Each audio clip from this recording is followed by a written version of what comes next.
A woman 4 months pregnant sinks to her knees on the cold laminate floor of the apartment she once called home. Her hands are clasped in a desperate plea. Tears streaming down her face as she begs the man she loves, the father of her unborn child, not to leave her. He stands over her, his face a mask of stone divorce papers held out like a death sentence. He calls her a weight, an anchor, dragging him down from the life he's destined for. But in the darkest moment of her life, a single knock echoes at the door. A knock that will shatter one man's world and expose a secret so vast no one in that room could ever have seen it coming. Stay with us to hear the story of how one woman's deepest betrayal led to the most stunning revelation of all. The silence in their small one-bedroom apartment on the west side of Chicago had become a living entity. It was thick and suffocating, clinging to the worn-out floral sofa and the water-stained ceiling. Amelia traced the rim of her chipped coffee mug, the lukewarm liquid inside a perfect metaphor for her marriage to Ethan. It had once been steaming, full of passion and promise. Now it was just there, stale and unappealing. For 4 years, Amelia had poured every ounce of herself into being the perfect wife for Ethan Cole. She'd learned to cook his favorite meals, ironed his shirts to a perfect crisp, and celebrated his every minor victory at the mid-level investment firm Sterling Cooper, as if he'd just conquered Wall Street. She believed in him with a ferocity that bordered on naive. He was her brilliant, ambitious husband, destined for greatness. She was just Amelia, the quiet girl from a small town who had gotten lucky, or so she had led him to believe. Lately, however, Ethan's ambition had curdled into something bitter and resentful. He came home later, his excuses for networking dinners becoming more frequent and less detailed. The easy laughter they once shared had been replaced by his sharp criticisms about the apartment, about her simple clothes, about her lack of influential friends. The worst of it came from his mother, Margaret Cole, a woman who wore her disappointment in Amelia like a prized diamond necklace. Every Sunday dinner was a trial by fire. Amelia, darling. Margaret had said just last week, pushing a piece of dry roast beef around her plate. I saw that Isabella Vance is back in town. Her family practically owns the Gold Coast. Ethan used to have a little crush on her in college, you know. A man needs a wife who can elevate him, who can open doors. It's a shame some people are just doors themselves, closed ones. Amelia had simply smiled her hand instinctively, going to her stomach where a secret fluttered. She was 4 months pregnant. She hadn't told him yet. She was waiting for the right moment, a moment of joy that might mend the growing cracks in their life. She imagined his face lighting up, the old Ethan returning as he realized they were starting a family. That hope was the only thing keeping her warm in the chilling silence of their home. Tonight, the silence broke. Ethan walked in, not even bothering to loosen his tie. He threw his leather briefcase onto the armchair, the sound making Amelia jump. He didn't look at her. He walked to the window and stared out at the flickering city lights, his back a rigid wall of contempt. "We need to talk, Amelia," he said, his voice devoid of any warmth. "I was just about to start dinner." She offered, her voice small. "I got that steak you like. I'm not hungry." He turned around, and his eyes were like chips of ice. The man she had loved, the man who had once written her poetry on napkins, was gone. In his place stood a stranger. "This isn't working," he said, the words clipped and final. "Any of it." Amelia's heart began to hammer against her ribs. What do you mean?" "Ethan, Is it work? Did something happen? He let out a short, cruel laugh. Yes, something happened. I woke up. I'm 32 years old, stuck in this shoebox apartment, married to a woman with no connections, no ambition, no value. I'm drowning and you're the anchor tied to my feet.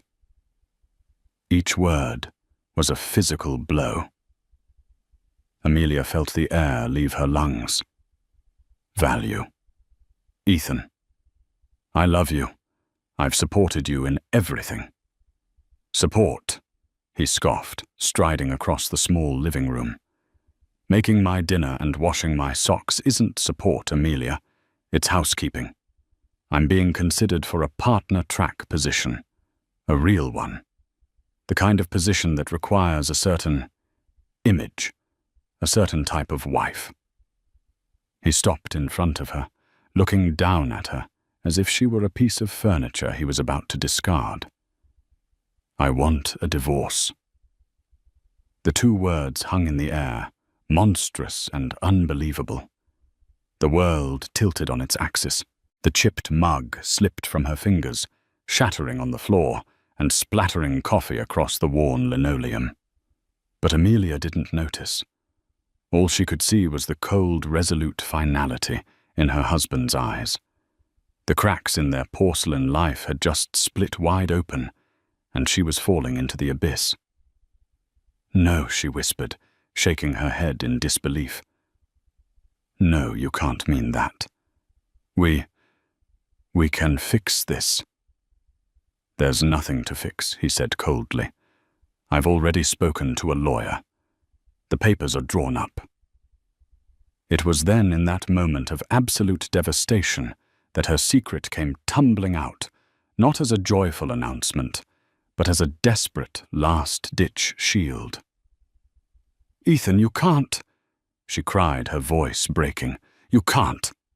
I'm pregnant. For a fleeting second, a flicker of something unreadable crossed Ethan's face. Shock. Maybe.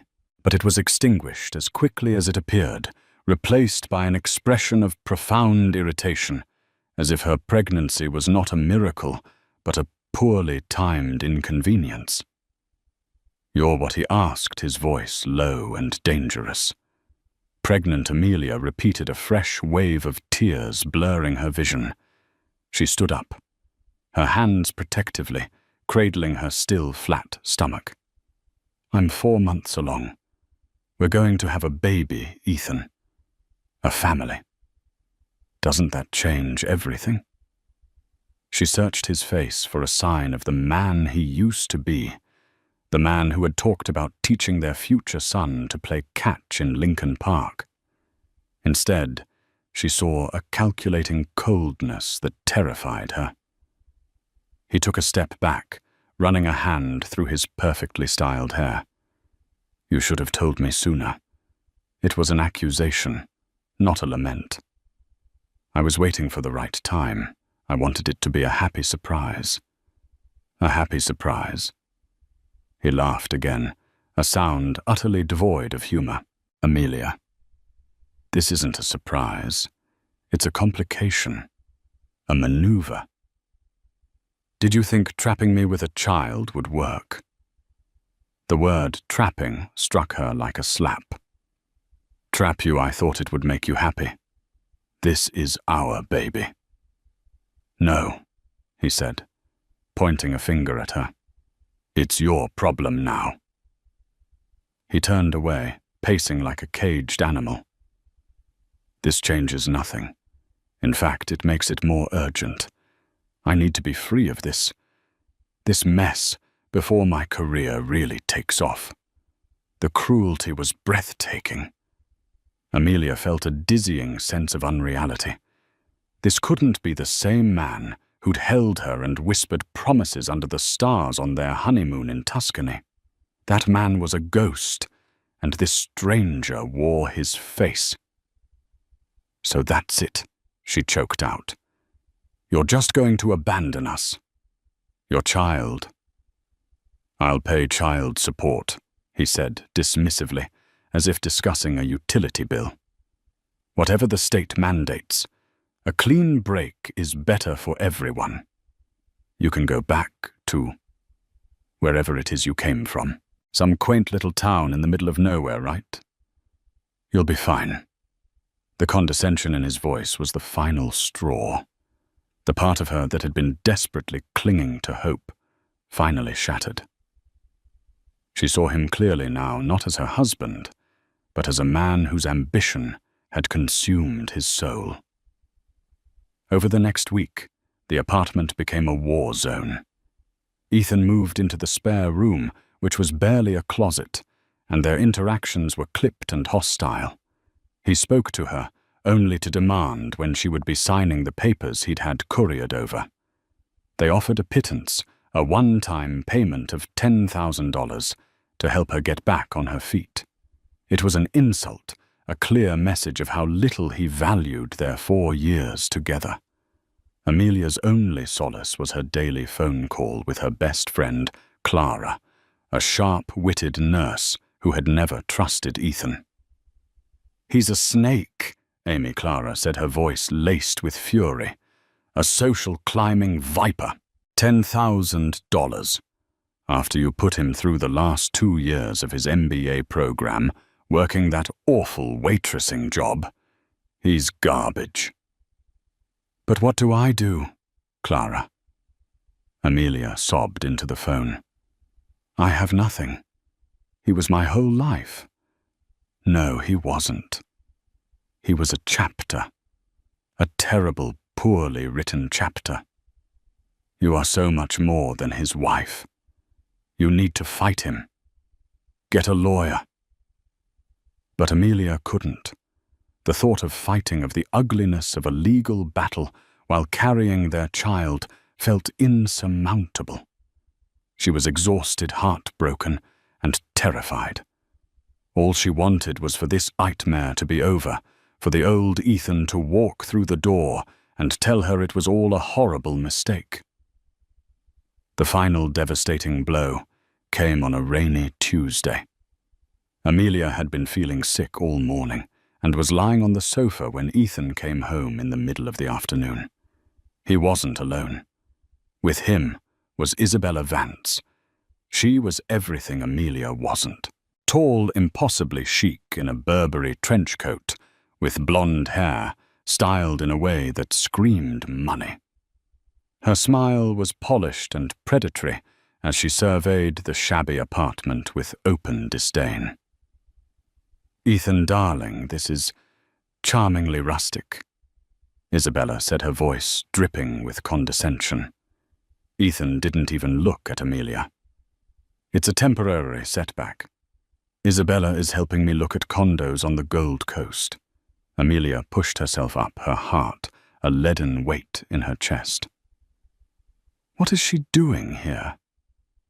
"Ethan, Isabella is my future, Amelia," he said, finally turning to face her.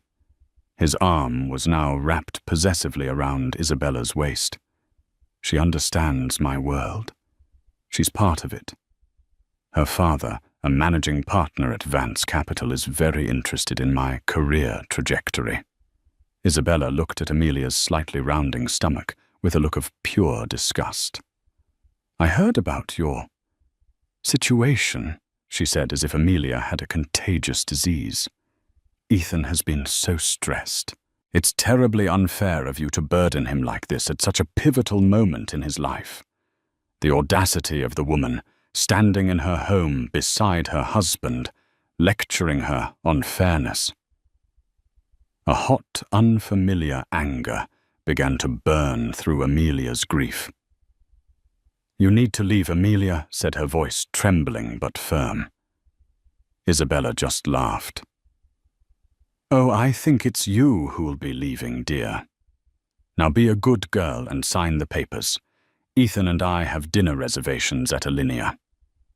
Ethan walked over to the coffee table and slapped the divorce papers down. "Sign them, Amelia. It's over. Stop making this so pathetic and dramatic." Pathetic. The word echoed in her ears. He saw her love as pathetic, her pain as dramatic, her child as a burden. She looked from his cold, impatient face to Isabella's smug, triumphant one. They were a matched set.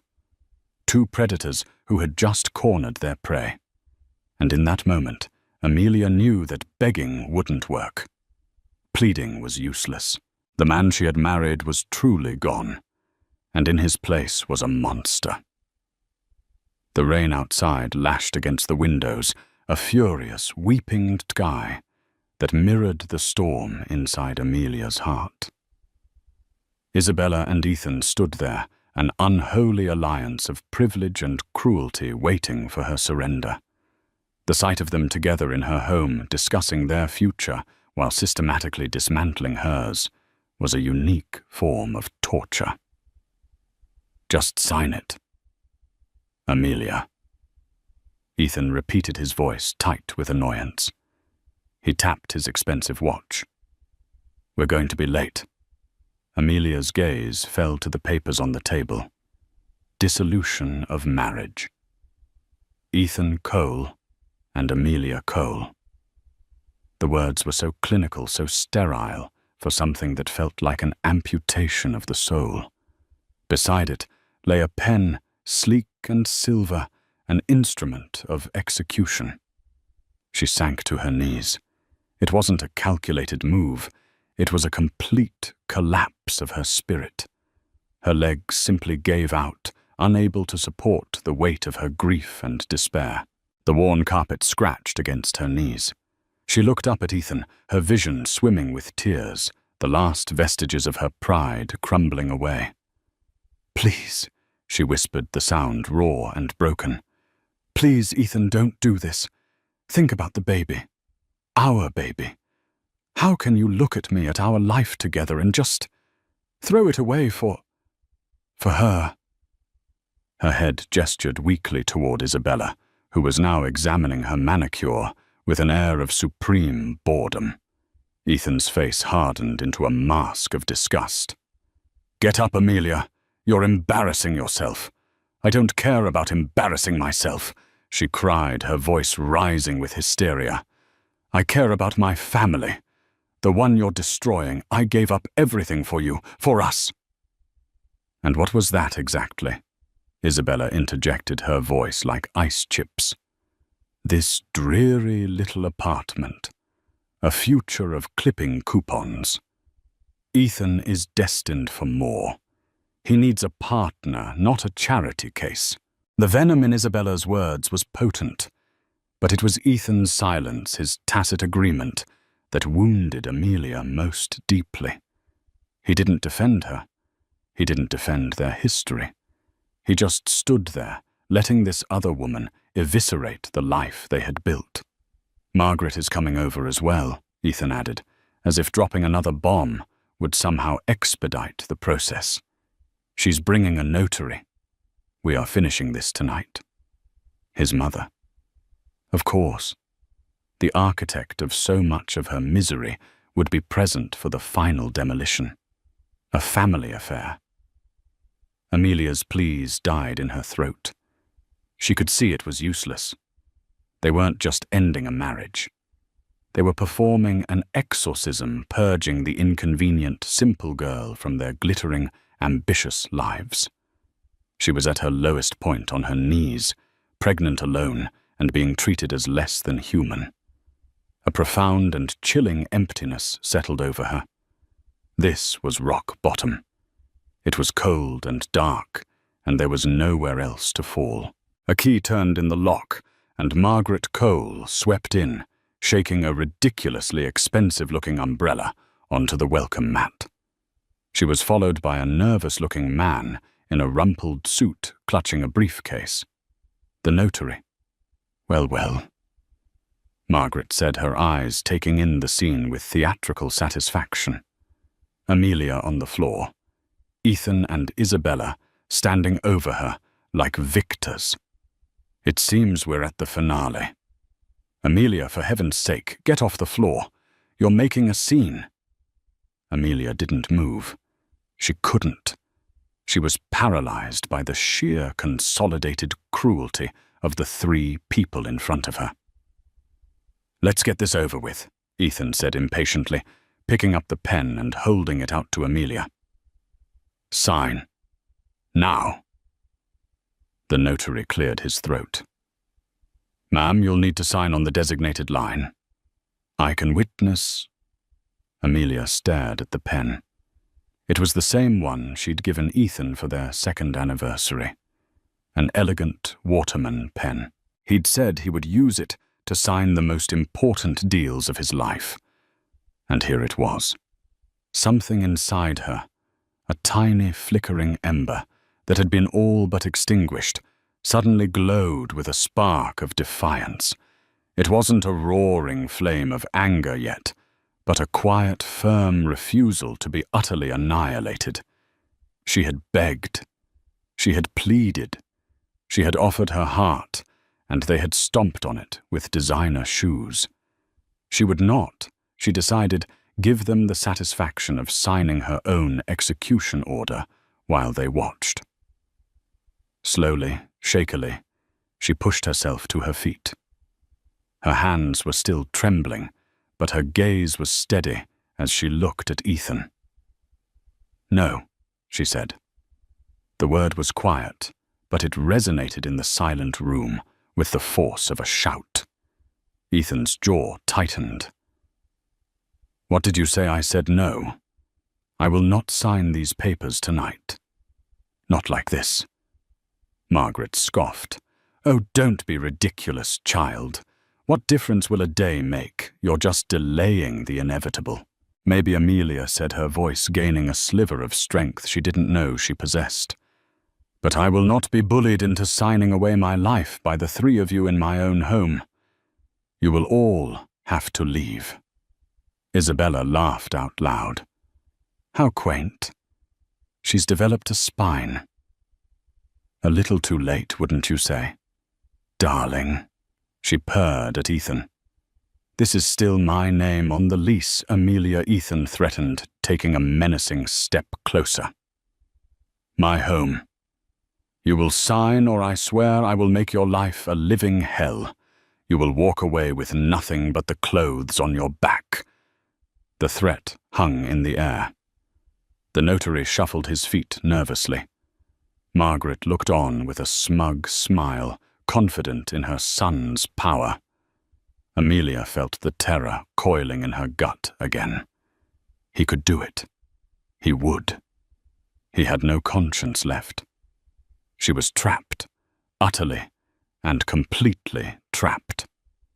The brief spark of defiance guttered, and the cold de foudre washed over her once more. She reached a trembling hand toward the pen, her will finally broken. And then a knock echoed at the door. It wasn't a polite tap. It was a loud, authoritative, three-part rap that commanded attention. Everyone froze. They weren't expecting anyone else. "Who the hell is that?" Ethan snapped, annoyed by the interruption.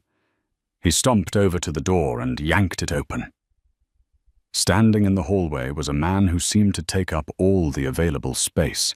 He was tall, impeccably dressed, in a dark, tailored suit that probably cost more than their apartment's rent for a year.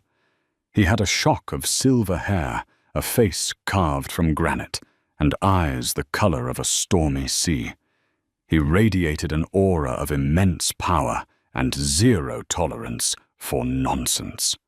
Behind him stood a younger, equally well-dressed man, holding a leather portfolio. Ethan stared, momentarily speechless. "Can I help you?" he asked, his tone of aggressive annoyance softening into confusion. The man's piercing gaze swept past Ethan, past Margaret and Isabella, and settled on Amelia. His hard expression softened for a fraction of a second, a deep and ancient pain flashing in his eyes. "I'm looking for my daughter," the man said, his voice a low, resonant baritone that filled the small apartment. Amelia Sinclair. The name dropped into the room like a 10-ton weight. "Sinclair," Ethan's face went blank with confusion. Sinclair. Her name is Cole. Amelia Cole.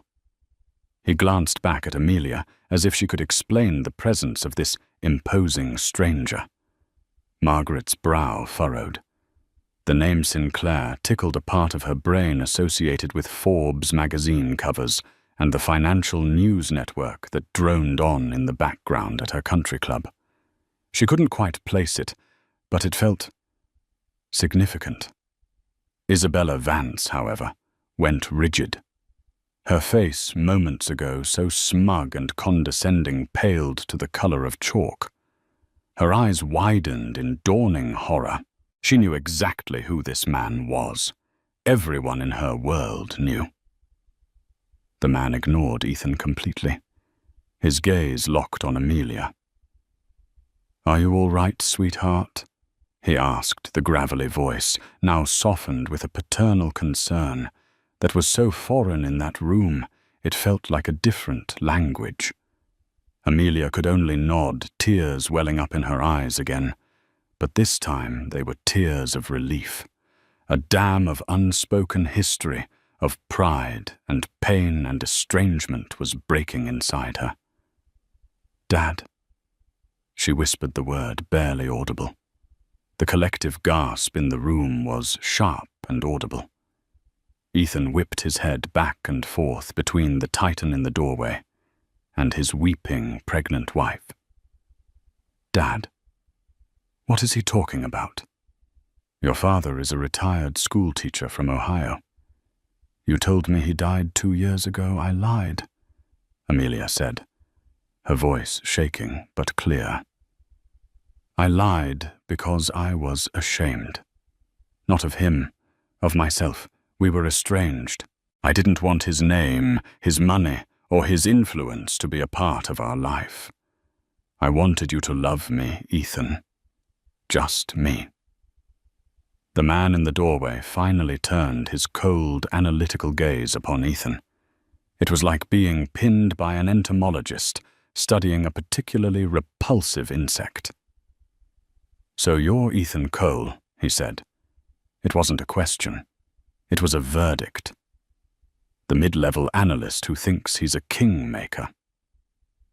He stepped into the apartment, and the room seemed to shrink around him. The man behind him, his lawyer, Mr. Davies, followed silently and closed the door, shutting them all in.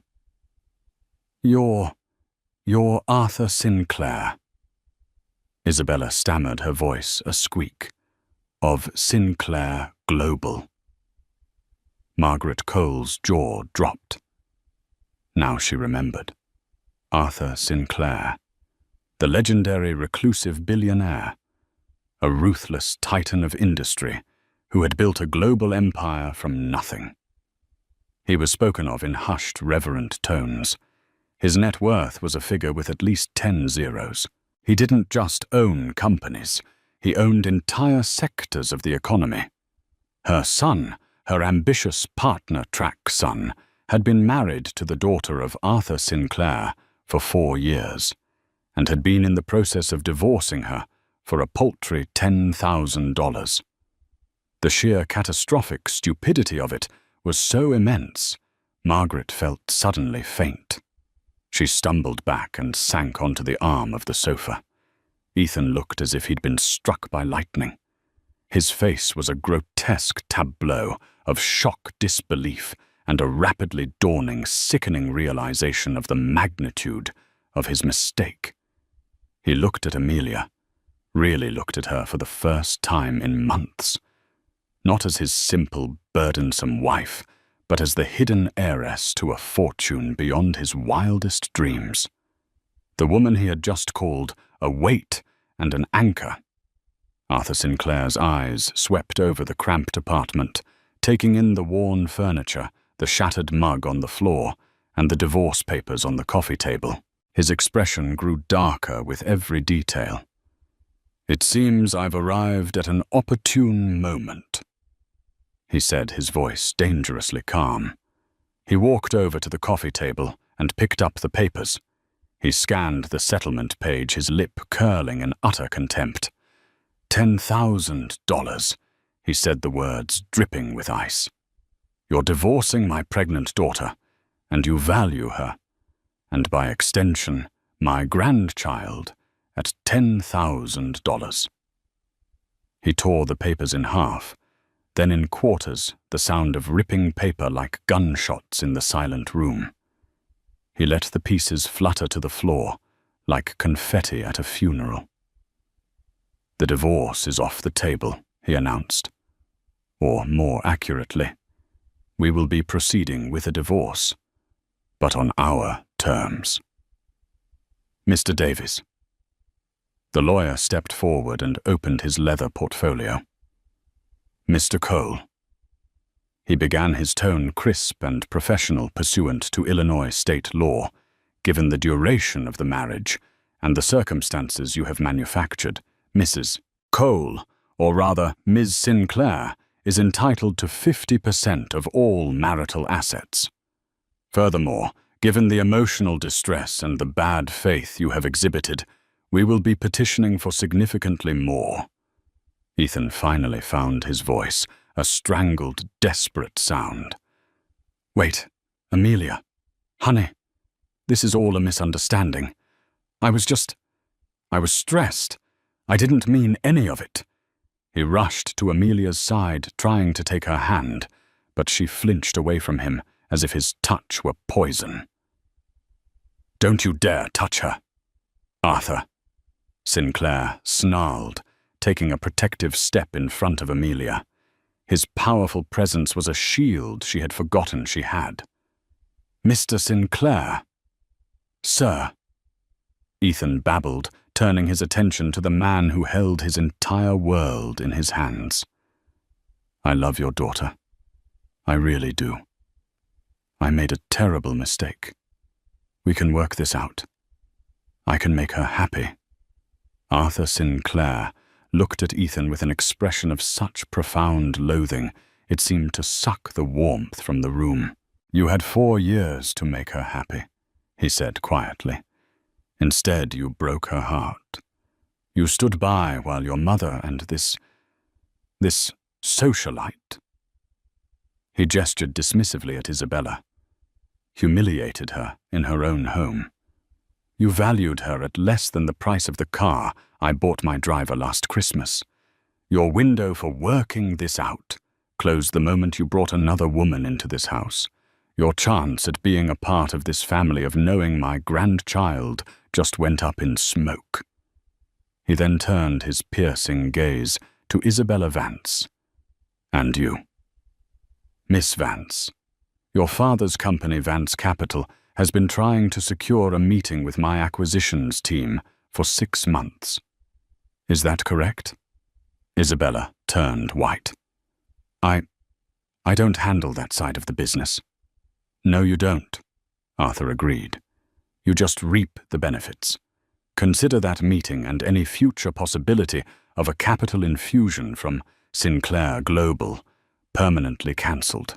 Tell your father that trying to use my future son-in-law to get to me was a poor strategy. Trying to replace my daughter was a fatal one. He had dismantled them all in less than 5 minutes.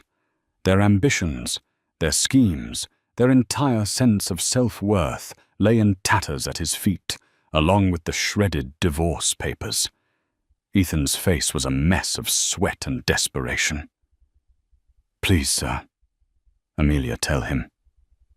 Tell him we can fix it. Amelia looked at the man she had once loved, now reduced to a pathetic, groveling mess. The love was gone, replaced by a cold, clear-eyed pity. The man she married had never truly existed. He was just an illusion she had desperately wanted to believe in. The real Ethan was this creature before her, a man who loved only money and status. She took a deep breath, stood tall, and looked her father in the eye. Dad? She said, her voice steady and strong. I want the divorce. Amelia's words hung in the air, clear and resolute.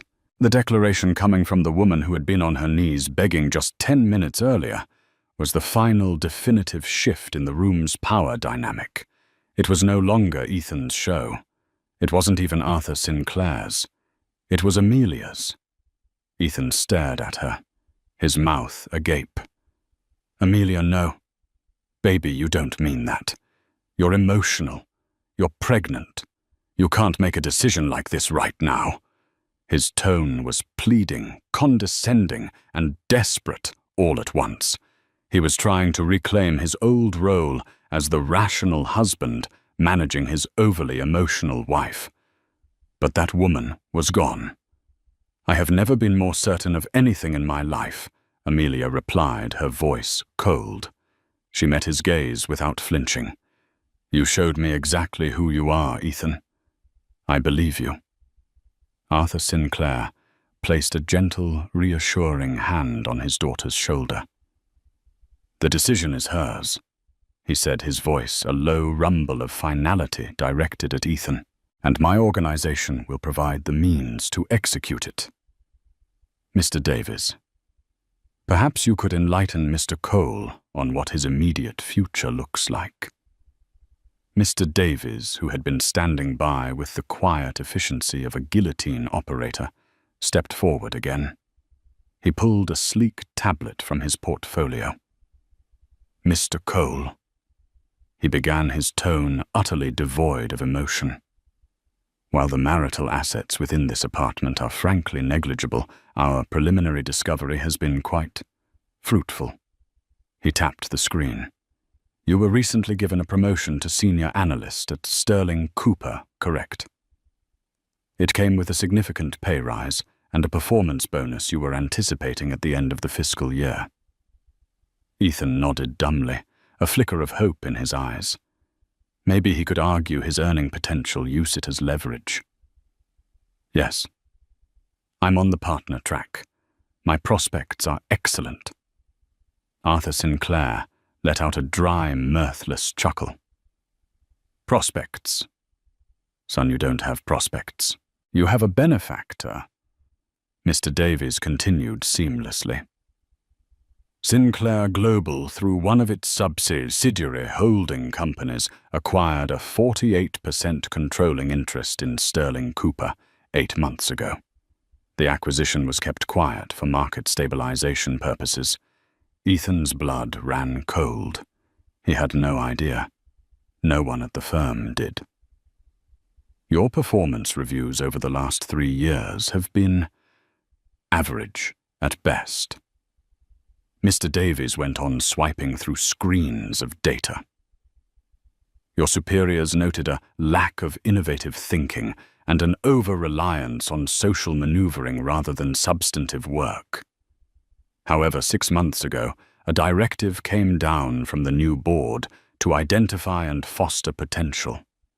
Your name was put on a special list. You were given the best accounts, your mistakes were quietly covered, and your successes were magnified. Your promotion wasn't earned, Mr. Cole. It was curated." Ethan's face was ashen. Curated by who? Why? Arthur Sinclair answered, his voice laced with venom. "By me. When Amelia told me she was in love with some ambitious young man, I did my due diligence. I saw a man of mediocre talent with an outsized ego. My daughter, however, believed in you.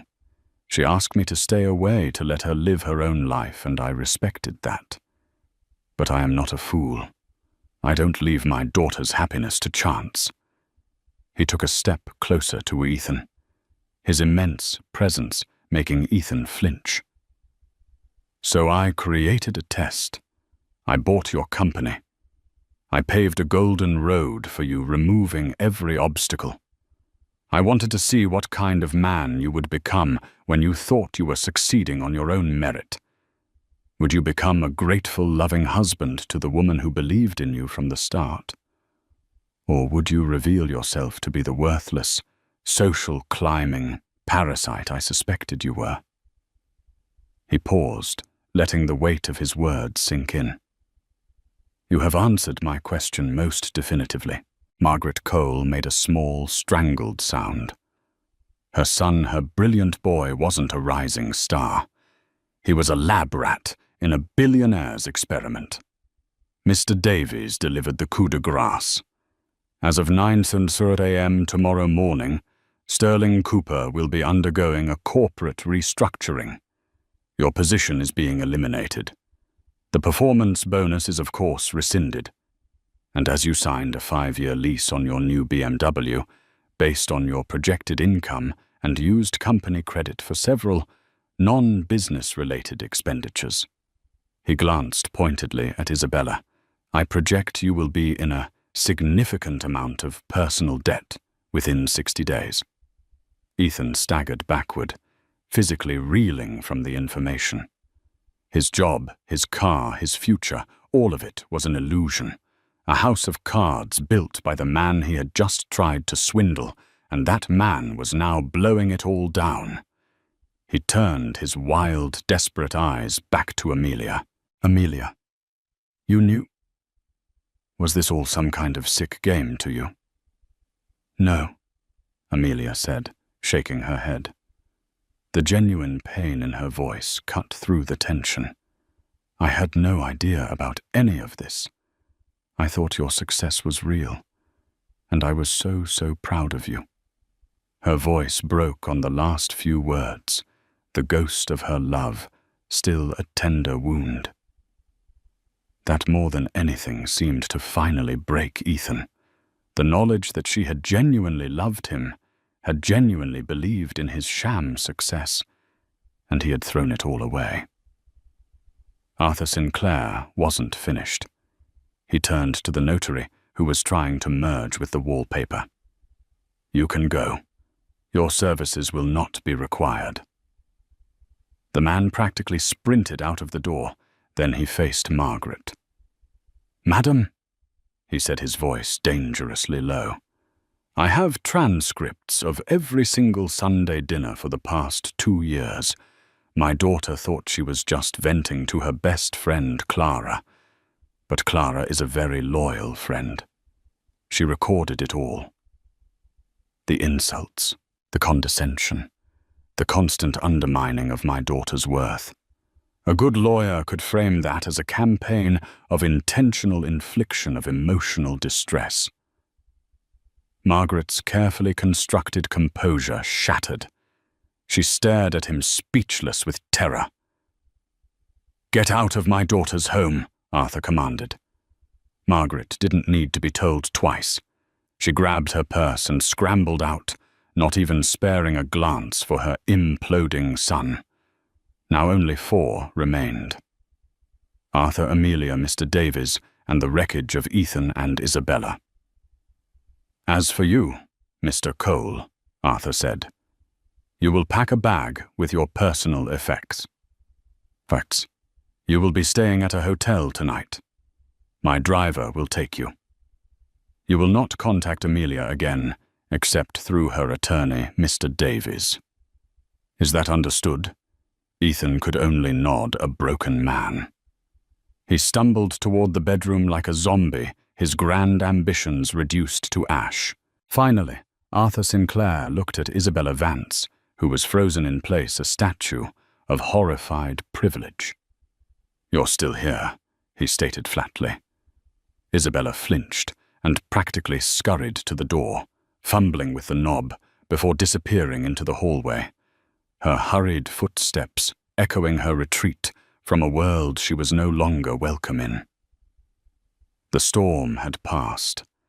In the devastating silence that remained, Amelia finally let out a shuddering breath and collapsed into her father's arms, weeping for the love that was lost and for the strength she was finally painfully finding again. The small apartment, once a container of so much pain and tension, was now eerily quiet. The lingering scent of Isabella's expensive perfume and the faint, acrid smell of Ethan's fear were all that remained of the confrontation. Ethan had emerged from the bedroom minutes later, pale and silent, carrying a single duffel bag. He didn't look at Amelia. He couldn't. He walked out the door under the watchful eye of Arthur's driver, a man built like a refrigerator who had been waiting silently in the hall. The door clicked shut, a sound of absolute finality. Amelia was sitting on the worn-out sofa, a warm mug of tea that Mr. Davies had somehow produced cradled in her hands. Arthur Sinclair sat beside her, not crowding her, but his presence was a solid, comforting wall. For the first time in years, she didn't feel like she had to be strong, because he was strong enough for both of them. "I'm sorry, Dad," she whispered, staring into the tea. "I'm so sorry I shut you out. I was stubborn and stupid." Arthur sighed a deep, weary sound. He reached over and gently took her hand. His own was large and calloused, the hand of a man who had built things and destroyed them. "You were in love, Amelia. You wanted to build a life on your own terms. There is no shame in that. The shame belongs to the man who couldn't see the value in the gift you gave him." They sat in silence for a moment, the old, painful chasm between them slowly closing. "You bought his company?" she finally asked, a note of disbelief in her voice. "You really did all that I did," he admitted. "When you cut off the trust fund you were supposed to receive on your 25th birthday, you told me you never wanted a dime of my money to influence your life. I honored that. But I have an entire corporate intelligence division at my disposal. I wasn't going to let you face the world completely unprotected." I watched him. I saw his resentment grow as his own meager talents couldn't match his ambitions. I saw him looking at you, not with love, but as an obstacle. The experiment was my last-ditch effort. I gave him the world on a silver platter to see if he would share it with you. He chose to try and trade you in for a shinier model instead. The cold, calculated nature of it was terrifying, but it was also born from a fierce, protective love she had forgotten the feeling of. Mr. Davies cleared his throat softly. "If I may, Ms. Sinclair," he said, pulling out a folder, "we should discuss the next steps. Your father has already taken the liberty of securing a new residence for you at the Four Seasons Residences, a 3-bedroom suite. It's fully furnished and staffed. We can have your personal belongings from this apartment packed and moved by morning." Amelia looked around the shabby apartment. It had been her home, the place she'd poured her love and hope into. Now it just felt like a cage she had been freed from. "Okay," she said quietly. Furthermore, Mr. Davies continued. "We will be filing the divorce papers tomorrow. We will be petitioning for the full 50% of all assets accrued during the marriage, which ironically, thanks to your father's intervention, includes a portfolio of stocks granted to Ethan upon his promotion. They are currently valued at approximately $1.2 million. Amelia's jaw dropped. "He doesn't know about them yet," Arthur added with a grim smile. "They were scheduled to be transferred to his personal account next Monday, a little bonus for his hard work. Now they're a marital asset. Your half will be a nice start for you and the baby." The sheer strategic brilliance was staggering. Ethan had been playing checkers while her father was playing multi-dimensional chess across continents. "We will also establish a trust for the child," Mr. Davies said, "and we will be filing for sole legal and physical custody, citing Mr. Cole's emotional abandonment and moral turpitude. We will not be seeking child support. We will in fact be including a restraining order, preventing him from coming within 500 feet of you or the child." "He won't fight it," Arthur said confidently. "By the time Mr. Davies is done with him, Ethan Cole will be so buried in debt and legal trouble, he will sign anything we put in front of him just to make it all go away. He will vanish from your life, Amelia. I promise you that. It was everything she should have wanted. A clean break. Financial security. Justice. But looking at her father at the ruthless efficiency of his power, she understood for the first time why she had run from it all those years ago. It was overwhelming. "Dad," she said, her voice small. "Thank you. But I need to do this my way, too. I don't want to be a passenger in my own life anymore. I need to be the one driving." Arthur looked at her, his stormy eyes searching her face. He saw not the broken girl on the floor, but a woman forged in betrayal, now tempered with a new hard-won strength. He saw his own Sinclair resilience staring back at him. He nodded slowly. "All right, Amelia. You're the boss. What do you want to do?"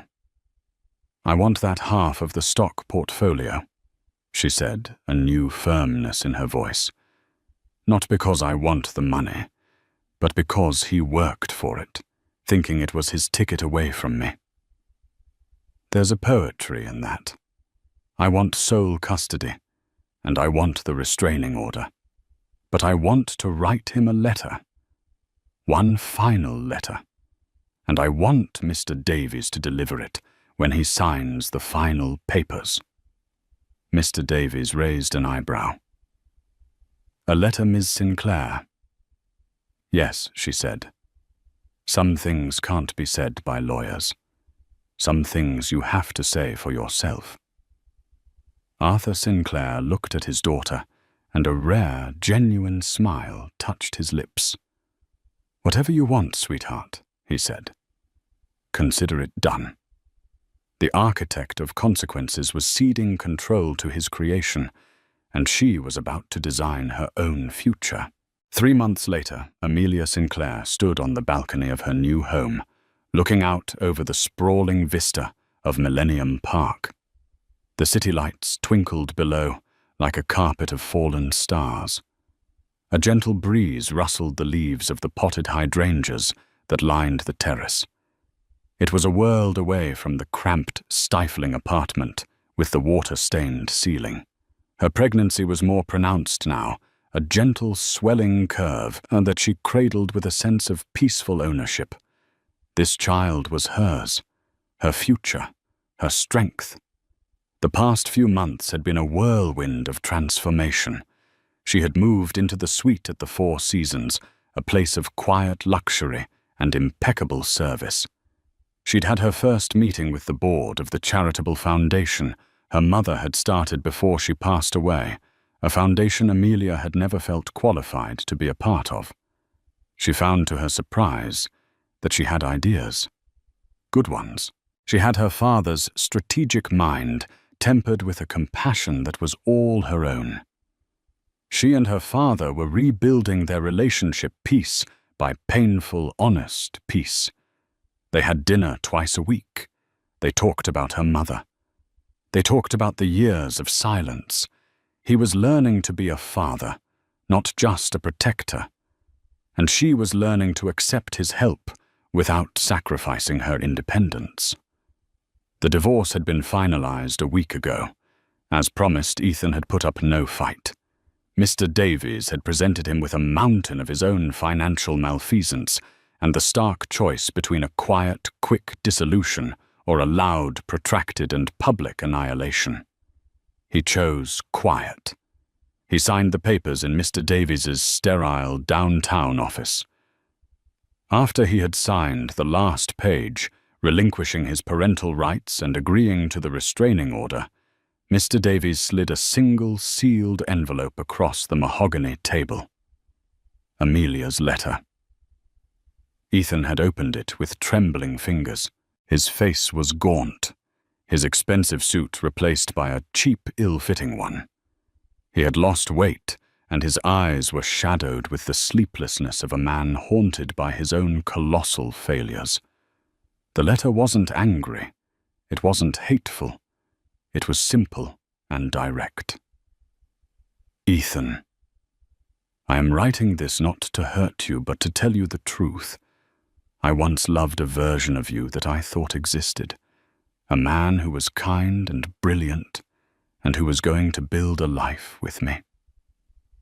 I see now that the man I loved was a reflection of my own hope, not a reflection of you. You didn't just break my heart. You showed me that it was placed in the wrong hands to begin with.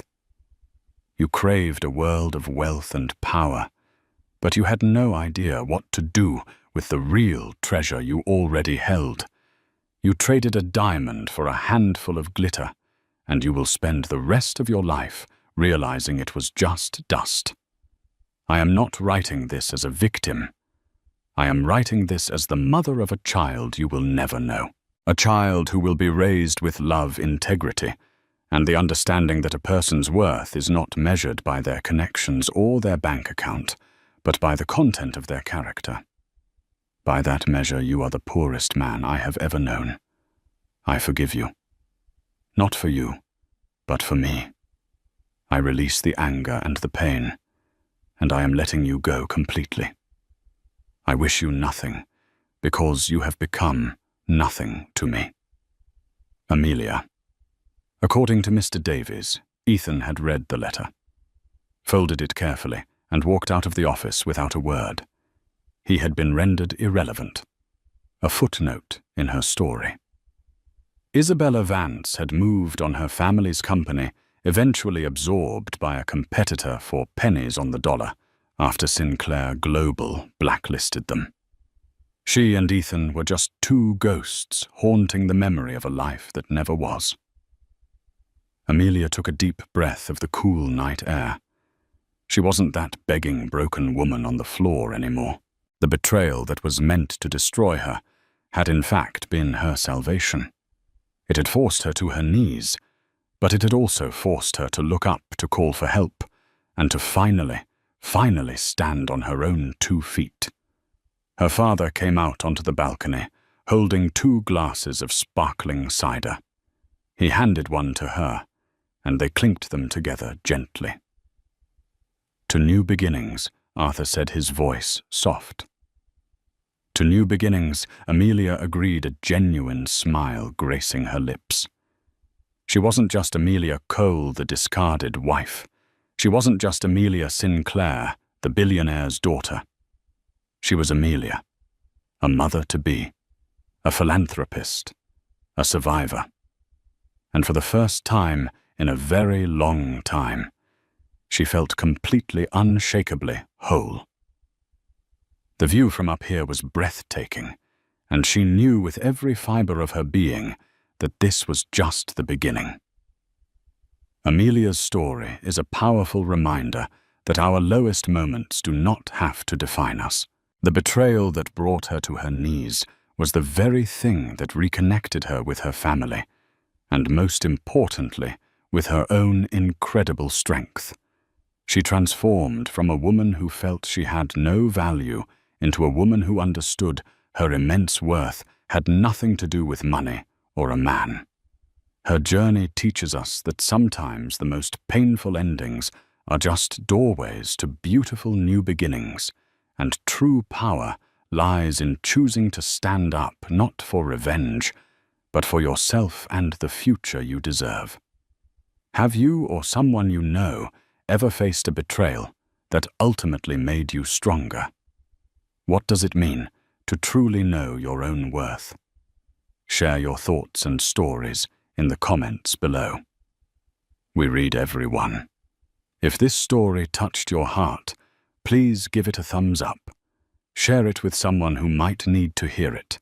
And don't forget to subscribe to our channel for more real-life stories that will inspire and move you.